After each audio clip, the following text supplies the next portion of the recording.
আসসালামু আলাইকুম সুপ্রিয় 19তম শিক্ষক নিবন্ধন পরীক্ষার্থী ভাই ও বোনেরা, আশা করি আপনারা ভালো আছেন। অনেকে আগ্রহ নিয়ে জানতে চাচ্ছেন যে 19তম নিবন্ধন সার্কুলার কবে প্রকাশিত হবে। এই সম্পর্কে এনটিআরসি থেকে আমরা একটা তথ্য পেয়েছি। বেসরকারি শিক্ষক নিয়োগের বিধিমালায় কিছু পরিবর্তন আনা হচ্ছে। শিক্ষা মন্ত্রণালয় থেকে পাঠানো প্রস্তাব নিয়ে কাজ করছে জনপ্রশাসন মন্ত্রণালয়। বিধিমালা চূড়ান্ত না হওয়া পর্যন্ত নিবন্ধন কিংবা নিয়োগ বিজ্ঞপ্তি প্রকাশ করা হবে না। সম্প্রতি দ্য ডেইলি ক্যাম্পাসের সাথে আলাপকালে এসব কথা বলে বেসরকারি শিক্ষক নিবন্ধন ও প্রত্যয়ন কর্তৃপক্ষের সচিব এম রেজওয়ানুল হক।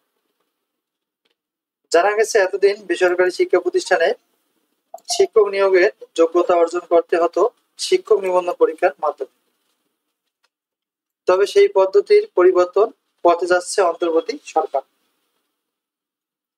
এখন থেকে সরাসরি নিয়োগের বিজ্ঞপ্তি প্রকাশ করা হবে, অর্থাৎ আর আগের মতো নয়।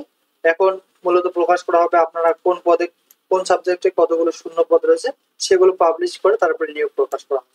এজন্য বেসরকারি শিক্ষক নিয়োগে বিধিমালা পরিবর্তন আনা হচ্ছে। এ সংক্রান্ত একটি প্রস্তাব মাধ্যমিক ও উচ্চ শিক্ষা বিভাগ থেকে জনপ্রশাসন মন্ত্রণালয়ে পাঠানো হয়েছে।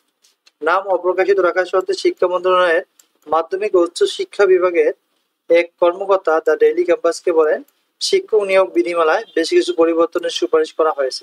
প্রস্তাবনাগুলো এখন জনপ্রশাসন মন্ত্রণালয়ে রয়েছে। এরপর এটি আইন মন্ত্রণালয়ে যাবে। আইন মন্ত্রণালয় থেকে প্রস্তাবনাগুলো অনুমোদন পাওয়ার পর এ বিষয়ে পরিপত্র জারি করবে মাধ্যমিক ও উচ্চ শিক্ষা বিভাগ।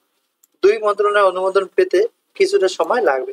তবে আগস্টের শেষের দিকে আসলে আপনাদের 19তম সার্কুলার প্রকাশ করার যথেষ্ট সম্ভাবনা আছে বলে জানা গেছে, অথবা চলতি বছরের মধ্যেই হবে।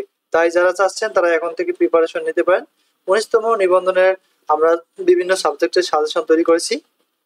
যাদের প্রয়োজন রয়েছে তারা আমাদের হোয়াটসঅ্যাপ নাম্বারে যোগাযোগ করতে পারেন। চাইলে আপনারা কমেন্ট করলে আমরা ইউটিউবে কমেন্ট বক্সে আমাদের হোয়াটসঅ্যাপ নাম্বার দেবো, আপনারা ওই নাম্বারে যোগাযোগ করতে পারেন। সামনে আমরা 19তম নিবন্ধন নিয়ে আরো কাজ করব, গুরুত্বপূর্ণ তথ্য শেয়ার করা হবে। এগুলো জানতে অবশ্যই চ্যানেলটি সাবস্ক্রাইব করবেন। Thank you for watching.